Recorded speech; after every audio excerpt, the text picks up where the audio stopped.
Hey, good afternoon, and apologies for some of the technological problems that we've had, but fortunately you're here with us. Thanks so much for your patience throughout all the delays. So, by way of an introduction, hi, I'm Lukasz.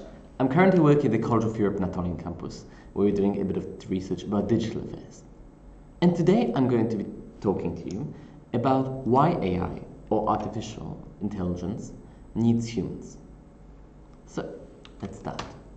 I mean, the one thing that I really want all of you to walk away from this lecture or webinar with is just this idea that whatever you do, no matter how hard you try, in most cases, technology is always political, or technology is almost never apolitical.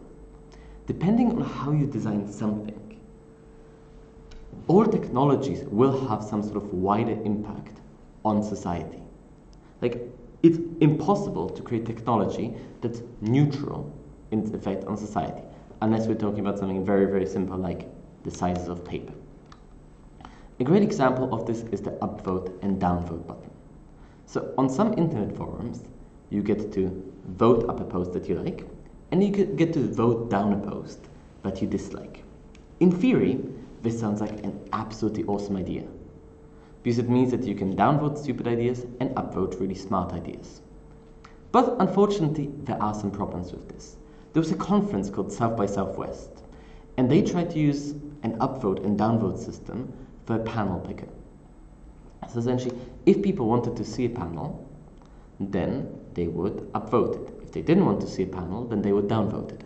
And the theory and the thinking behind this was that this would allow the conference to pick the panels that the audience and people who were following online wanted to see the most. Well, actually what happened was that whenever a panel about topics that have the potential to divide internet communities, such as women in video games, came up, then there were people who just downvoted in droves. So just as an example, even if 500 people wanted to see women in video games and 2,000 people wanted to see it silenced, then it would be very, very easy for the downvote button to actually silence people who want to have an interesting opinion online, but who are, let's say, a marginalized minority. If you just had the possibility of upvoting, then it wouldn't be possible to have such a backlash against minorities online. So this is just a really, really cool example for me about how the very architecture of a technology can affect various political outcomes. And the more and more we move online, the more we need to think about such things. That the design choice of the upvote and downvote button, as trivial and simple as it seems, is not actually apolitical. In fact, it is very political, and including or excluding a downvote button can have a huge impact on how certain communities and ideas are represented.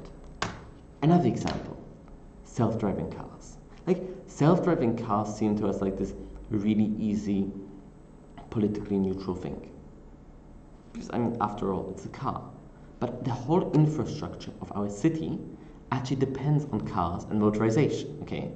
So once again, if self-driving cars, for example, mean that fewer and fewer people take public transport, that there's more and more traffic, and that the people who cannot afford public transport will be pushed towards public transport, rather than just the people who want to get somewhere quickly or conveniently or read a book on the way, then the self-driving car could similarly have a huge effect on income inequality in the city. Once again, this is something that we don't intuitively think of as being something very, very political, but it does have huge political dimensions. And of course, we've got the final example, which we all know and love, social media and Cambridge Analytica. Like, there's been this huge controversy with a company called Cambridge Analytica harvesting data of Facebook. We are still getting more details as we speak, so it's a very, very much of a developing story. But the very design of Facebook and the very design of social media has led to certain political discussions. And part of social media is actually amplified through artificial intelligence as well. So essentially the algorithms on social media are designed not for good conversation, but to make you stay there as much as possible. So there's this wonderful scholar called Zeynep Tufekci, and she was actually writing in her book Twitter and Tear Gas, which I recommend to all of you, about how the priorities of social media algorithms aren't actually to give us useful information. They're to make us stay on the site as long as possible. So if you get annoyed and get into a political argument with somebody, you stay on the site for longer.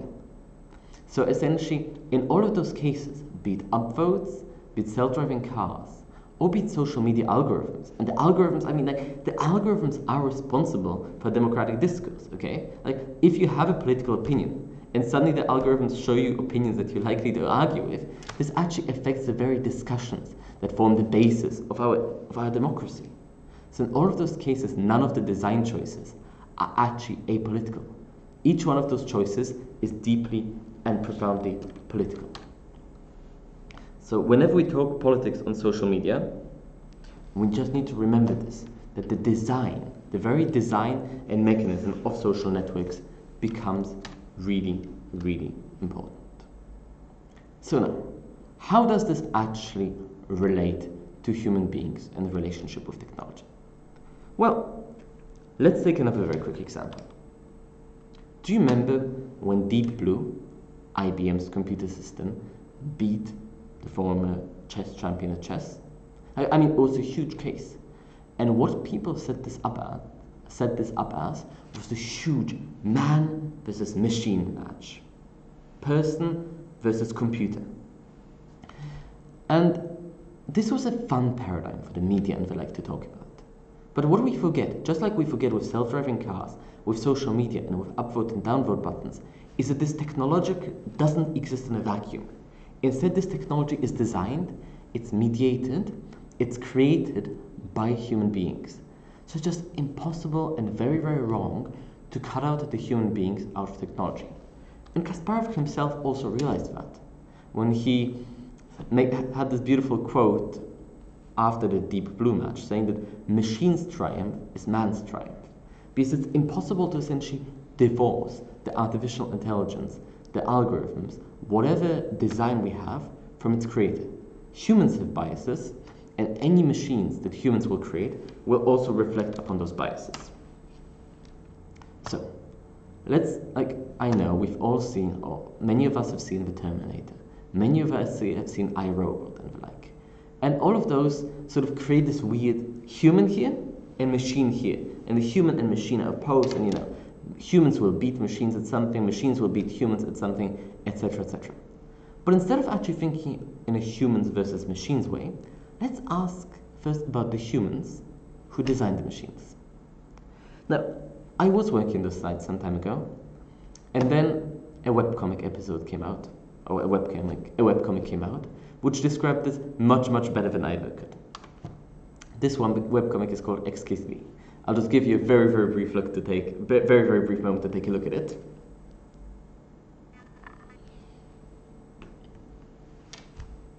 So yeah, so as you can tell, do I have a pen here? Yes, I do have a pen here. Awesome. Okay, so as you can tell, there are sort of two stages of AI that we think about. The one that we always think about is when AI becomes self-aware, the Terminator scenario.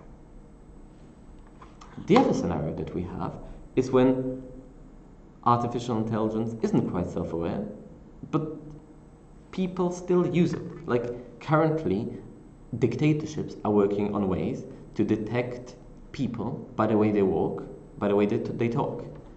So essentially, this is the stage where we're reaching slowly. That AI becomes advanced enough to control unstoppable swarms of killer robots. At least that's what Randall Munroe, the webcomic author, says. Okay?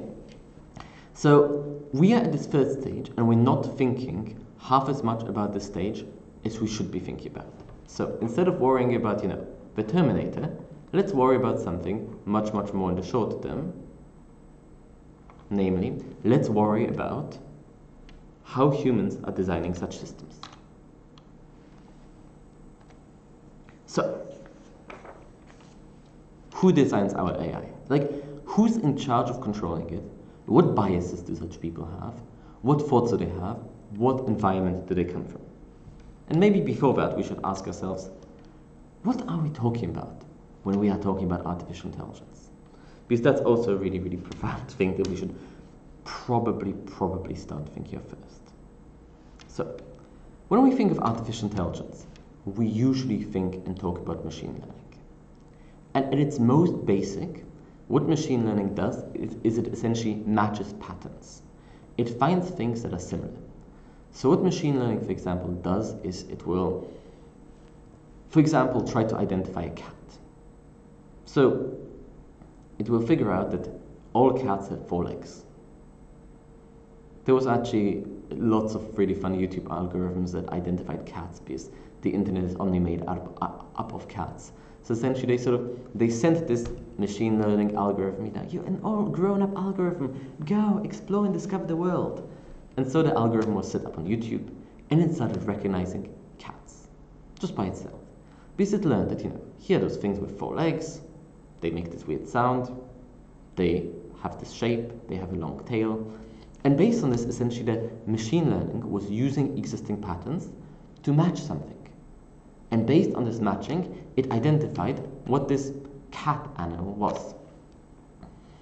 I know, scary charts. But this is essentially what machine learning right now is. Machine learning is an attempt to categorize things, okay? It's an attempt to label things. Of course, this is a bit of an oversimplification, but at its most basic, machine learning is essentially an attempt to label things as one or another. And it's used in a lot of areas of life. Like, is this economic investment going to be profitable or not? Is this a criminal who should be arrested or not? Is this a medical intervention that we should take or not? And in all of those cases, what we very frequently do is we just try to group data into one thing or another thing. And honestly, like, at its basic, the math, of course, the math is complicated. But machine learning isn't something completely inaccessible. It's very, very much similar to the simple math that we've all learned to love and hate at school. It's essentially graphs, charts, like of course those are graphs and charts in many, many dimensions, but it's at its very, very core a classification problem. And let's face it, machine learning is pretty awesome. Well, until things go wrong. But before things go wrong, machine learning has allowed us to do lots of really, really cool things and lots of really, really cool analysis. Machine learning is helping us to optimize cities, okay? It's helping us to figure out, by basic pattern matching, how we should arrange our cities, how we should arrange our traffic. It's helping us figure out, economics. It's even helping us design healthcare. So machine learning does lots of things really, really well. And then there are times when machine learning does things really, really badly. Sometimes those cases are really dangerous, at other times they're just really, really fun. And this is one of my favorite ones. There's a company that makes iced tea. They decided to diversify and get into blockchain. Don't ask me about the economics of this, I have no idea. But this is sort of the chart of the stock prices. It's going, and then suddenly, the moment they decide to put blockchain in the name, the stock price goes up. I think it went up 4 times or something like this, okay? So the stock price literally quadrupled the moment they put blockchain in the name and said, yay, we're investing into blockchain. Now, I was looking at this chart for a long time and I couldn't quite figure out what was happening, because if I'm an investor and you're a company and you suddenly come up to me and say, hi, I make iced tea and now I'm going to make blockchains. First of all, I'm going to know that making blockchains isn't really a profitable idea. And secondly, I'm going to be very suspicious of how such a company suddenly pivoted, okay? So, instead of human investors, what is much more likely in this case is that it was trading algorithms that caught it, okay? As in, there were algorithms that were just looking for companies to invest, and they saw that all of the companies with blockchain in the expertise had a huge stock price that went up quite a bit.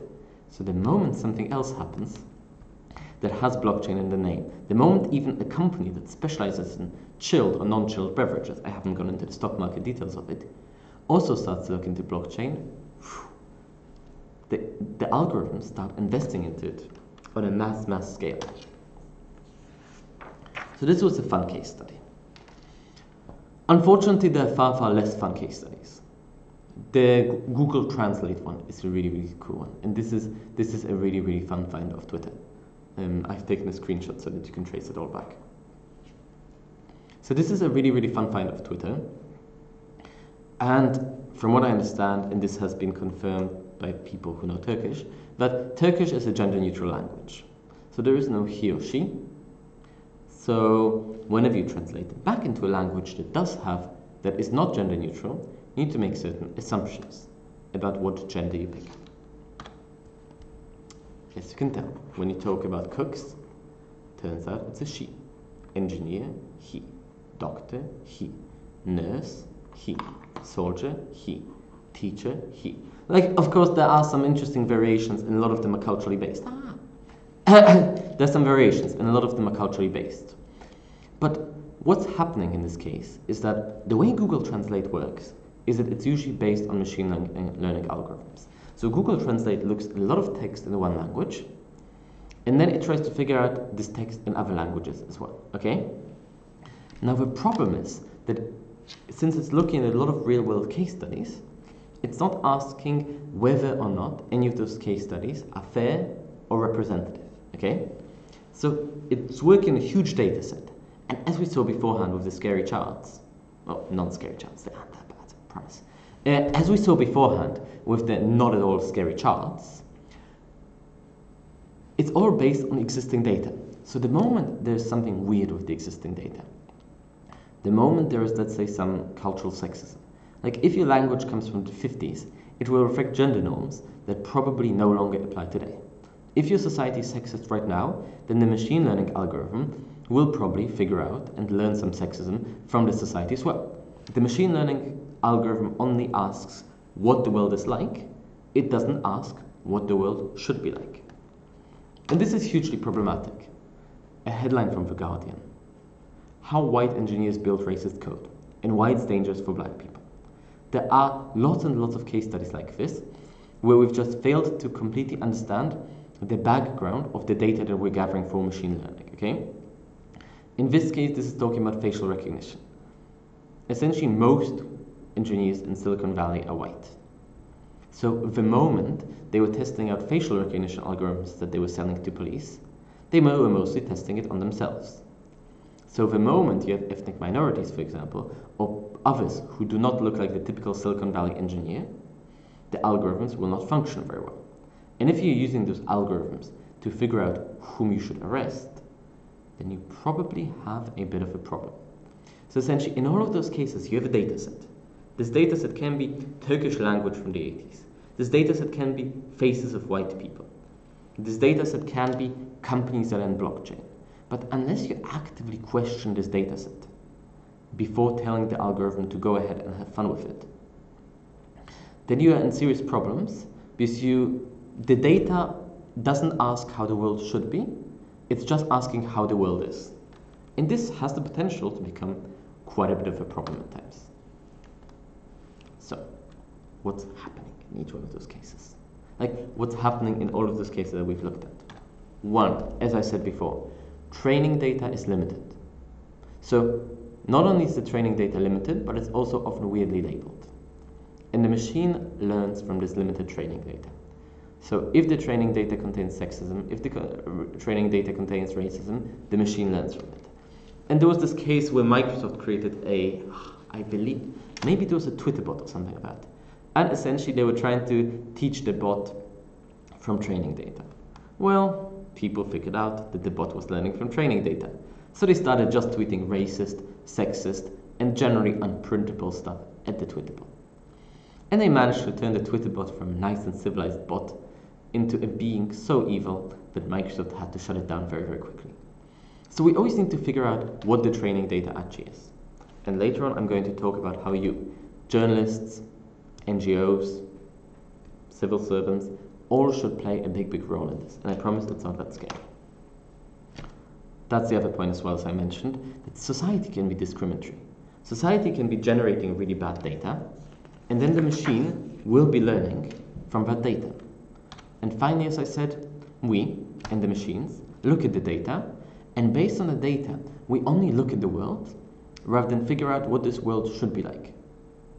We only look at a world if I just told you to read books from the 50s and 60s, and then integrate into this world, it would probably be very difficult for you, and some of the social norms you adopted, not to speak of the language, would probably be obsolete by now.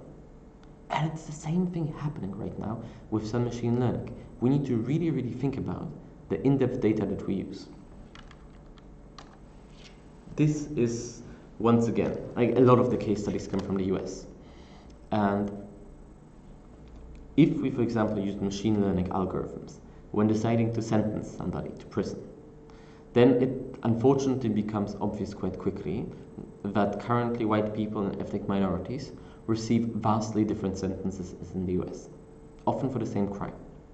So essentially, if you just set off a machine learning algorithm and you taught it to advise the judge on how much they should sentence the person for, then the machine learning algorithm would unfortunately probably say that they should sentence the white person to a shorter time.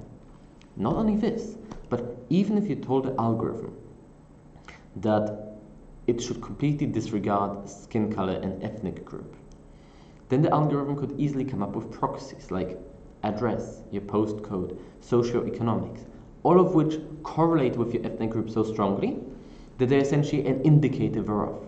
So unless we can have smart people look at this data and look at the results and really figure out whether they reflect the society that we want to reflect, we have a serious problem. And this is because we can have big cycles of discrimination and violence. So if, for example, like currently there are neighborhoods in which trust in the police has declined completely. People don't trust the police, so they don't go to the police for help.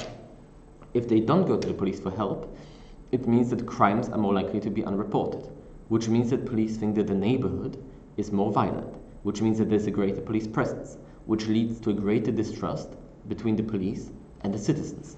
So it's a self-fulfilling cycle. And if we're not careful, we could probably get similar self-fulfilling cycles, self-fulfilling prophecies, vicious cycles, with machine learning as well. Hopefully there are some very, very good ways of going around it. But if we just had, let's say, algorithms that, based on previous arrest records, tell the police what area they should go into to arrest people, then there would be this risk of then creating this constant dangerous cycle. And this would be very, very problematic. So, what do we do about it? Like, there must be solutions, right? Well, fortunately there are. Number one, diversity, diversity, diversity. Diversity is an important moral thing. Diversity is also not just essential for morality, it's also essential for good policy. This is, for example, a makeup of Google. 56% of persons working in Google are white, 69% are male, and most minorities are significantly underrepresented. Now, this is hugely problematic because it means that most of the program is working. And I mean, just to be completely transparent, Google has been very, very good at releasing this data. It's been very good at figuring out why, it's been very, very good at figuring out how to fight this, and they're doing lots of progress in fighting this, okay? But if most of your programmers at elite institutions come from a very specific background, then it will be reasonably easy for them not to understand how, for example, cycles of violence in poor neighborhoods happen. It's going to be difficult for them to understand structural sexism and structural inequality. So diversity is very important at the design stage, not just because we want to take from the greatest pool of talent possible, but we want to understand what situations the machine learning can encounter that are not the typical situations that the authors of such software will encounter in their everyday lives. So that's the first step. The second step, and that's a really fun step, is that we need to get social political scientists and lawyers on board. There's a wonderful talk by Kate Crawford on machine learning biases, because this is a field that's been discussed since, I think, the 80s or 90s, and it's starting to emerge more and more now. And one of Kate Crawford's big suggestions is that we need to get social and political scientists in this process. We need to get them to think in more depth about, is this data fair? Is this data representative? And I think that this is something that people from NGOs, journalists, civil servants, political scientists, and everyone else who's involved in civic life really, really need to start caring about. Like, we cannot see algorithms as something scary and as something non-transparent. We should demand to start thinking about what data was the algorithm based on? How can we question the data? And what results does this algorithm actually give? Because computer science is a field that's affecting the way we think. Like, social networks are reflecting the way we talk about politics. They're affecting the very shape of our political discourse. So it's not enough to say that, it's not enough to really say that it's just something for political scientists to talk about. Instead, what we should do is we should get all sorts of people on board. Because technology affects all of us, often in unforeseen ways. All technology is political. So everyone who feels themselves involved in politics should start thinking about this and should start thinking about machine learning biases and priorities. And don't be scared to understand algorithms. Like, I don't come from a technical background. I'm very, very interested in this, but a lot of the reading about algorithms and about the data is surprisingly accessible. And sort of the basic input and output, that the algorithm takes training data, it takes information, it takes photos of cats and dogs, then it creates lots of super, super fancy math. And then after the super fancy math classifies it into cats and dogs. That's a reasonably simple process. So don't be too scared about this, and don't be too scared to, just because the math seems impenetrable at times, don't be scared to think about the starting point and about the starting data. If there's, for example, you only show an algorithm pictures of dogs and one picture of a cat, the algorithm will probably find it very, very difficult to decide about it. It's the same if you do if you use those algorithms for anything that's socially important. And there are some really, really cool case studies of this. Like, one of the case studies that some Microsoft researchers were talking about some time ago was an algorithm that was looking at telling doctors whom to prioritize in an emergency room situation. Emergency rooms, very quick moving things. You know, people come in and you don't know. Do you put them in hospital? Do you put them in a waiting room? You need to be very, very urgent because the consequences if you make bad mistakes could be tragic. So they created an algorithm that figured out when people have pneumonia, so, you know, like the lung disease from what I understand. And they essentially asked the algorithm, tell us when we should put somebody to hospital and when we can let them go with some medicines and let them go home so that the pneumonia symptoms don't worsen. And the problem was that the algorithm then thought about it and said, you know what, just send all of the asthma patients home. Because the asthma patients will be fine. So then the doctors who were there just were like, whoa, wait. Like, asthma patients are the sorts of people who need to be given the most care, okay? So what the algorithm was actually doing is it was looking at the survival rates of asthma patients and other patients. And it turns out if you have asthma and you come to a doctor and you tell the doctor that you have pneumonia, then the doctor will take special care of you, be very, very nice to you, and essentially make sure that you treat it as quickly as possible. Because if you have asthma, the probability of you getting worse is much, much higher than if you don't have asthma. But the algorithm didn't actually have data about the doctor's visits. It just had data that asthma patients were getting better quickly, and it didn't realize that this was because of doctors intervening so quickly. So if the doctors hadn't caught it, this could have had tragic consequences. But this is something that's completely understandable, okay? Like, this is something that the input data and the output data is something that we've talked about for a moment, and I think that it's something that we can all, even if we cannot grasp the math, the way the data is compiled is something that we can grasp on a very, very intuitive level. And finally, the big question, whether or not we should regulate algorithms. And this is a debate that will become much, much bigger in the times to come. But it's interesting how some companies are, for example, saying that maybe the area of artificial intelligence law will, for example, emerge, etc., etc. I mean, regulating algorithms is going to be an interesting task, and it's going to be sometimes difficult because we cannot always explain the math that goes behind it, okay? So sometimes, for example, in financial advice, there was this wonderful article in MIT Technology Review some time ago about how financial advisors are sometimes told to justify their decisions. They've made the decision, they need to give a good reason for why they've taken the decision. But very often the algorithm tells them things like, based on the data, the algorithm has guessed. And sometimes it's impossible to explain it because the data looks so fuzzy and so weird and the math so impenetrable that we cannot always understand it. So the algorithm, 99 times out of 100, was right when it came to investing in things that were called blockchain. But 1 out of 100, it wasn't. But it's very, very difficult to sometimes understand how the algorithm thinks, especially for a regulator, a government agency. So regulation is going to be difficult, but it's probably going to be something that we'll need to do in the near future. So, humans are very, very important in AI. Now it's time for the really, really fun part, namely, do you have any questions? And I'll just double check if you've submitted any.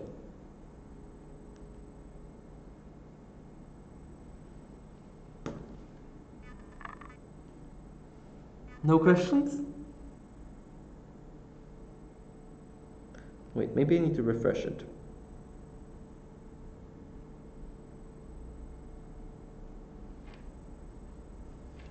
Give me a moment. I'll just refresh it very quickly and I'll check if you have questions.